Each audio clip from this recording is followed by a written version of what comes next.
tarde. Eu tô falando aqui através do ao vivo do Instagram porque eu tentei fazer mais de 10 vídeos e fica muito curto.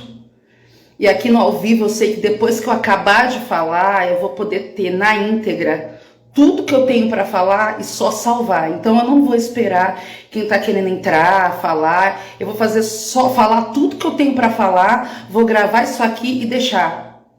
Para mim era até muito pior falar aqui ao vivo, porque é muito mais fácil de ter o julgamento, porque eu sei que tem um monte de gente que fica comentando aqui e eu não sei nem mexer aqui, de tirar, desativar. Eu sou Amanda, daqui 100 seguidores, eram só amigos, mas mediante aos acontecimentos de agora, eu tenho que me pronunciar, porque assim, infelizmente, a minha vida, ela veio à tona, então eu tenho que pegar e falar, né, a minha versão. Eu, ao contrário do outro lado, não consigo, mediante a tudo que está acontecendo, simplesmente chegar aqui e falar, ai, me desculpem, e acabou sabendo que estão falando um monte de coisa sobre mim. Eu respeito a opinião de cada um e eu espero que respeitem a minha versão. Eu espero que respeitem o que eu tenho para falar. Eu, particularmente, não queria dar satisfação da minha vida para ninguém, porque ninguém paga as minhas contas, né? É muita gente opinando sem saber de fato quem eu sou, sem saber de fato o que aconteceu. Mas, por ele ser uma pessoa pública, eu tenho que falar, né? E tudo que eu falo, eu tenho provas, né? Estão falando por aí dessa traição, desse caso que eu tive com o Thiago, que não foi um ano, foram 18 anos. Há 18 anos a gente tem um relacionamento com um hiato de tempo de 8 anos. E a gente chegou a se falar, só que o que acontece? Numa situação igual essa, a amante, muito prazer, ela é a crucificada. A mulher é a que a linchada, a mulher é que merece ter a cabeça raspada, é a mulher que fez por merecer, porque se meteu num caso de família, que quis destruir uma família, e não é bem assim que aconteceram as coisas. A minha história, ela não começa num relacionamento entre homem e mulher, de sentimento, e acaba numa louca, desvairada pelo homem que resolve conseguir provas para acabar com o relacionamento dele, porque é o que estão falando. Ah, ela pegou, gravou tudo, ela filmou tudo para depois acabar com o relacionamento dele. E não é bem assim. Não foi isso que aconteceu. Em 2006, eu tinha um relacionamento de 5 anos e perto de eu me casar, eu terminei. E o Thiago, ele sempre foi uma pessoa da igreja local de Santos, que eu sempre gostei muito, uma pessoa que eu sempre admirei, uma pessoa que me fez muito bem, mas eu nunca tive sentimentos por ele de mulher, homem e mulher. Pelo contrário, ele sempre foi meu pastor e eu sempre admirei muito. Meu primeiro emprego, sempre foi tudo através dele. Meu primeiro emprego, para cantar na igreja, e eu sempre tive uma admiração muito grande por ele, mas eu não pensei que essa admiração que eu tinha por ele fosse se transformar. Então, assim, se ninguém nunca se apaixonou, se ninguém nunca gostou de alguém, respeito. No meu caso, na minha história, foi isso. Deixa eu abrir só uma exceção aqui para falar. A ideia disso aqui não é me mostrar. A ideia disso aqui não é eu pegar e me aparecer. É só eu pegar e contar a minha versão, porque são milhares de pessoas, até gente do Catar ligou aqui me xingando. Então, assim, eu preciso que me escutem, né? Mas, voltando, então eu nunca deixei de gostar da pessoa dele, da família dele. Fui no casamento dele, tá tudo certo. A nossa diferença é de 10 anos. Eu tenho 37 anos. Ele tem 47. Então eu peguei e me relacionei eu tinha meu namorado e em 2006, quando faltava alguns meses pra gente casar, a gente terminou. E quando a gente pegou e terminou, eu fiquei muito mal. Eu e esse meu noivo, né, meu namorado, eu fiquei muito mal. E o Thiago, ele era meu líder de jovens. E eu fui desabafar para ele. Só que esse foi meu erro. Hoje eu vejo que foi meu erro. A internet, na internet você pode fazer o que você quiser, você pode falar o que você quiser, você fica mais à vontade. E a gente começou a falar à noite, a gente começava a conversar à noite. A gente falava um com o outro, e eu desabafei, eu terminei. e passou a ser constante durante esse término. Eu me apeguei muito a ele nessa época. Eu tinha 19 anos, eu não era uma menor de idade. Nessas conversas, a gente acabou conversando, né? A gente acabou se relacionando primeiro pela webcam, a gente começava a jogar joguinho, a gente foi se envolvendo. Eu tinha acabado de sair de um relacionamento e eu me apeguei àquilo. Na igreja a gente não conversava, mas quando chegava à noite a gente conversava. Então, assim, foi criando uma amizade virtual, mesmo ele sendo meu pastor. Então, chegava aquele horário à noite, dava 10, 11 horas da noite, toda hora eu queria saber o que aconteceu com ele, como que foi o dia dele, mas a gente não falava de coisas pessoais. Ele falava como é que você tá, como pastor. Até que chegou uma hora que a gente começou a jogar joguinho, jogava dama. Isso lá em 2006. O que acontece? Aí eu fui me envolvendo. Ele, eu tenho certeza que não. Só que o que acontece? Chegou uma hora que, poxa, você conversando com um cara às 10 horas da noite, você é uma menina, você acabou de terminar o relacionamento. A gente começou a jogar a dama, aí vem aquela brincadeira, aí começou uma brincadeira assim, te comi. Aí eu, te comi de novo. Aí a gente viu que começou a ficar uma conversinha mais caliente, na brincadeira. Aí ele pegou e perguntou pra mim, eu era virgem, eu tava 5 anos namorando, mas eu era virgem. Tive um relacionamento com meu ex-noivo, que quem não conseguiu ver, depois vai ver. Então, eu comecei a conversar com o Thiago quando eu tinha 19 anos, na internet, e quando a gente começou a ver que começou a calorar, ele começou a pedir para ligar o webcam, eu ligava o webcam, eu fazia vídeo para ele, se mostrando. Eu gostava daquilo, eu sabia que era errado, mas eu gostava daquilo. Se é a verdade que as pessoas querem ouvir, se a gente vai pegar e vai falar o que de fato acontece, essa é a verdade. Eu gostava, eu achava ele o máximo. Ele tinha aquela careca dele, era cabeludo, mas pra mim ele era o cara. Pra mim eu gostava de ver ele fazendo tudo que ele fazia. Era assim que eu via ele. Nessa que eu tinha terminado, como eu contei, eu vou salvar todas essas lives. Nessa que eu peguei e me envolvi com o Thiago, que eu tinha terminado esse meu outro relacionamento, a gente conversando pela internet, ele falou um dia pra mim, se eu for até você, isso era 4 horas da manhã, numa sexta-feira, em 2006, em agosto, você sairia comigo? E eu não pensei 2 vezes, eu falei, sim, eu quero sair com você, eu quero estar com você. E a gente saiu. A minha primeira frustração, não vou negar, eu falei isso pra ele, foi essa. A gente pegou, ele entrou no carro e ele perguntou pra mim, ele não me obrigou.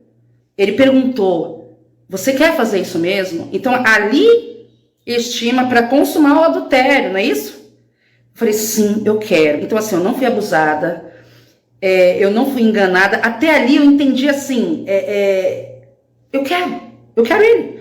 Aí eu peguei, saímos no carro, fiquei com ele, dentro do carro dele, numa rua atrás da minha, lá em Santos. Não teve beijo, não teve declaração, não teve amor, foi frio, foi sexo. Eu não sabia, foi assim.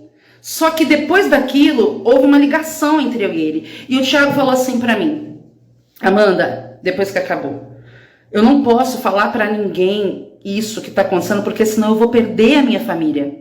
Se a gente confessar, isso eu tô falando em 2006, pra quem tá falando que eu fiz tudo isso hoje com ele pra acabar com a família dele, não sei, cara, mexendo isso aqui. Agora entrou, pronto.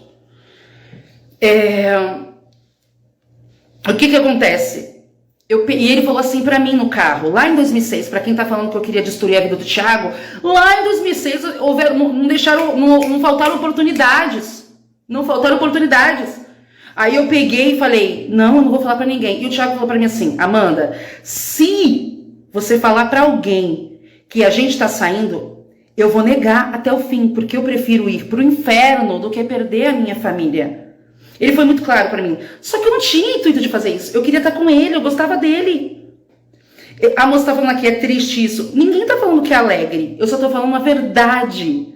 Vocês não querem ouvir a verdade? O que de fato aconteceu?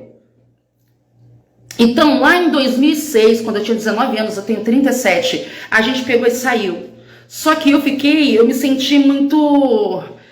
Eu não senti um peso. É porque eu acho que essa primeira vez não foi tão boa, não foi aquela coisa assim. Falei, gente, o que eu fiz? E o meu ex-noivo começou a me ligar. Ele começou a me ligar, e me procurar. E eu falei, eu não posso fazer isso, eu vou voltar com ele. Eu falei, você tá achando que é estranha, linda?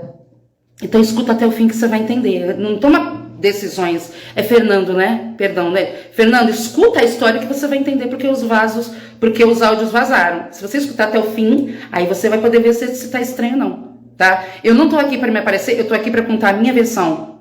Igual eu falei no outro vídeo que caiu aqui. A amante, ela não é benquista em lugar nenhum. A amante, ainda mais dentro da igreja, ela não tem honra. E eu não tô pedindo honra. Só que a minha versão, acho que eu tenho direito de falar. Porque estão falando que eu quis destruir a casa dele. Não tem nada a ver, eu sou casada há 15 anos. E eu tava com o Thiago há 18. Se eu tivesse que fazer alguma coisa aí, eu teria feito lá atrás. Aí o que aconteceu? Ele falou pra mim, eu vou negar. E a gente saiu 6 vezes depois disso daí. E eu falei, gente, eu não posso fazer isso porque eu não posso continuar isso daqui. Embora eu goste dele, eu tenho que voltar para o meu relacionamento. E aí eu voltei para o meu relacionamento. A gente saiu uma vez, ficou uma vez, e eu voltei para o meu relacionamento. E quando eu voltei para o relacionamento, eu falei, antes de eu voltar, eu vou falar a verdade para ele, né? Depois que eu caí no carro, falei, olha, não dá mais pra gente ficar junto, porque não sei se vai dar pra gente ficar junto, porque eu não sou mais aquela mulher pura que você achava. Eu peguei e saí. Eu saí com outra pessoa, ele falou, com ele quem? Aí eu falei, com o Thiago. Só que ele não acreditou quando eu confessei pra ele.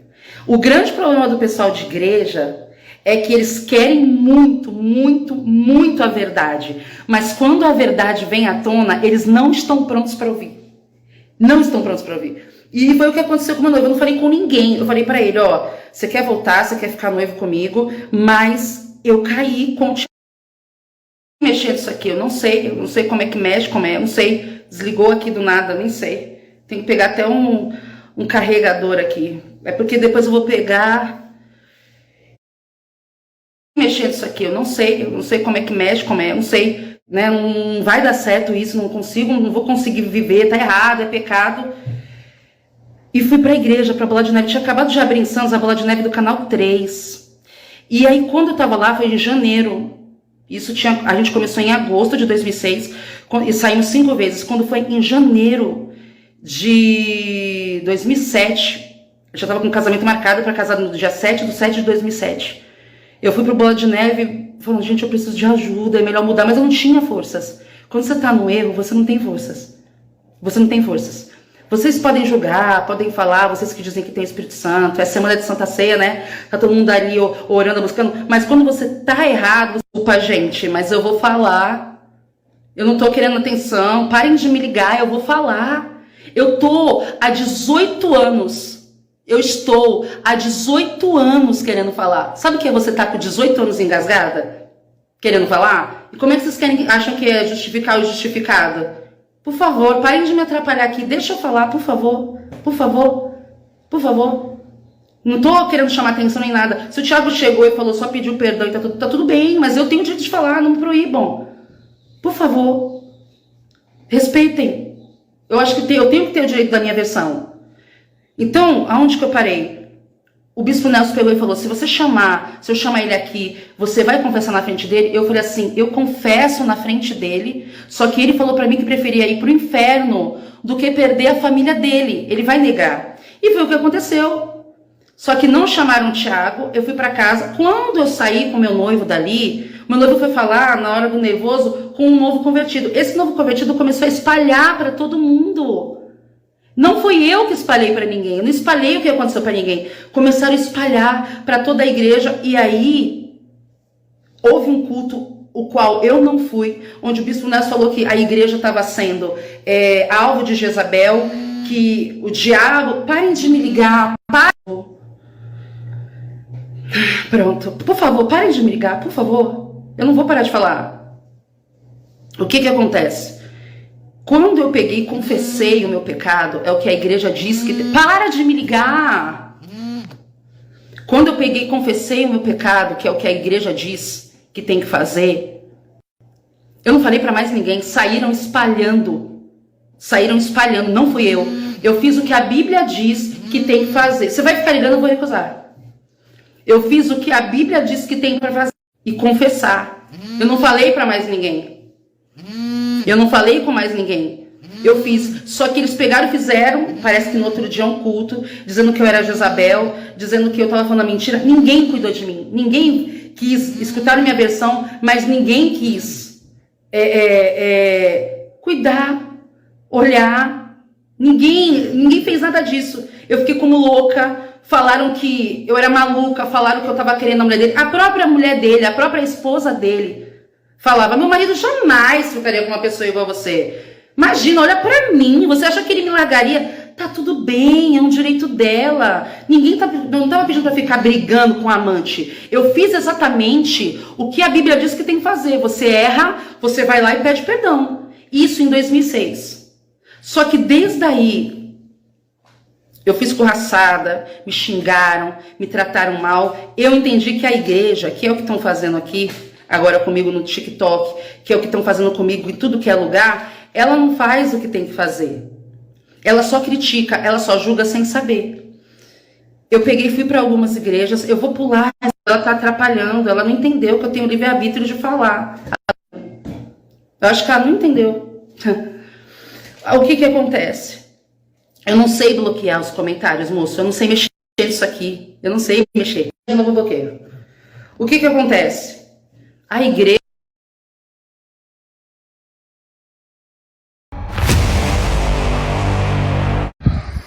Olá pessoal, vocês estão aqui assistindo esse vídeo porque vocês muito provavelmente já tiveram, já visualizaram as notícias correndo a meu respeito, e eu estou aqui porque eu devo primeiro a Deus, a minha família, aos meus amigos, aos irmãos que participam comigo da igreja local, aos irmãos que eu me relaciono, meus familiares. Eu devo satisfação porque eu sou uma pessoa pública e tenho uma atuação pública no campo da religião, e eu me comportei de forma discrepante do que eu acredito, do que eu defendo. Fiz isso porque eu sou uma pessoa falha e que merece repreensão, merece também misericórdia. Então, estou fazendo esse vídeo para pedir perdão a todos, para dizer que a minha família está sendo cuidada por ótimas pessoas. O pastor Renan Costa, junto com o pastor Manuel Bezerra, o pastor Anderson Lima e Robson Lima lá de Novo Hamburgo. Todos são meus amigos, todos queridos, estão ajudando a Maria, os meninos, dando suporte. Vários outros pastores com quem eu já me relacionei estão também me chamando e prestando solidariedade. Então eu também me sinto amado pelos meus irmãos e me sinto fazendo um retorno ao meu pai, e por isso eu queria mais uma vez manifestar o meu pedido de desculpas, meu pedido de perdão. E eu vou ficar fora aqui do Instagram, vou desativar as redes sociais pelo tempo que for necessário. Enfim, orem por mim, orem pela minha família, orem pelos meus filhos, pela minha esposa, orem pelos meus pais, meus irmãos, e orem pelos nossos irmãos também aqui de Santos, da igreja local. A gente tem um grupo de pessoas maduras para tomar conta do povo, e estou bem tranquilo com relação a isso. Sei que está nas melhores mãos também. Mais uma vez eu me desculpo, peço perdão e agradeço a todos as orações e as manifestações de carinho. Muito obrigado.